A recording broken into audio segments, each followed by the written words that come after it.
श्री शिवाय नमस्तुभ्यम। आज हम सुनेंगे सोमवार प्रदोष व्रत कथा। सूत जी बोले, हे ऋषिवरों, अब मैं सोम त्रयोदशी व्रत का महात्म वर्णन करता हूँ। इस व्रत के करने से शिव पार्वती प्रसन्न होते हैं। प्रातः स्नान आदि कर शुद्ध पवित्र हों, शिव पार्वती का ध्यान करके पूजा करें और अर्घ्य दें। ओम नमः शिवाय इस मंत्र का 108 बार जाप करें, फिर स्तुति करें। हे प्रभु, इस दुख संसार सागर में गोते खाता हुआ, ऋण भार से दबा हुआ, ग्रह दशा से ग्रसित हूँ। हे दयालु, मेरी रक्षा कीजिए। सनकादि ऋषि बोले, हे पूज्यवर महामते, आपने यह व्रत संपूर्ण कामनाओं के लिए बताया है। अब कृपा कर यह बताने का कष्ट करें कि यह व्रत किसने किया और उसे क्या फल मिला। सूत जी बोले, एक नगर में एक ब्राह्मणी रहती थी।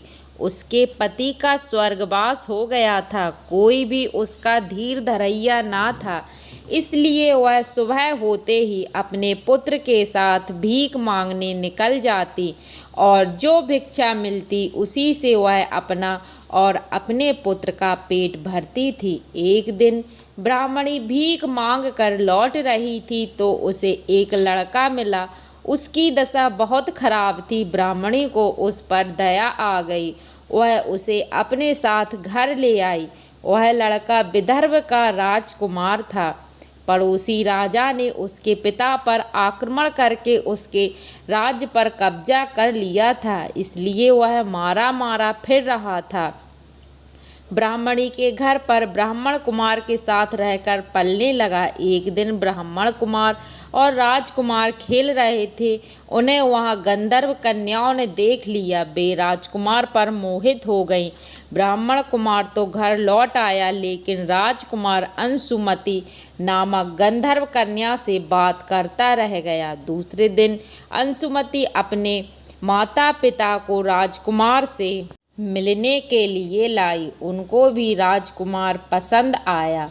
कुछ दिनों बाद अंशुमति के माता पिता को शंकर भगवान ने स्वप्न में आदेश दिया कि वे अपनी कन्या का विवाह राजकुमार से कर दें। फलतः उन्हें अंशुमति का विवाह राजकुमार से कर दिया। ब्राह्मणी को ऋषियों ने आज्ञा दे रखी थी कि वह सदा प्रदोष का व्रत करती रहे। उसके व्रत के प्रभाव और गंधर्व की सेनाओं की सहायता से राजकुमार ने विदर्भ से शत्रुओं को मार भगाया और अपने पिता का राज्य पुनः प्राप्त कर वहां आनंद से रहने लगा। राजकुमार ने ब्राह्मण कुमार को अपना प्रधानमंत्री बनाया। राजकुमार और ब्राह्मण कुमार के दिन इस प्रकार ब्राह्मणी के प्रदोष की कृपा से फिर गए। उसी प्रकार शंकर भगवान अपने दूसरे भक्तों के दिन भी फेरते हैं। तभी से प्रदोष व्रत का संसार में बड़ा महत्व है।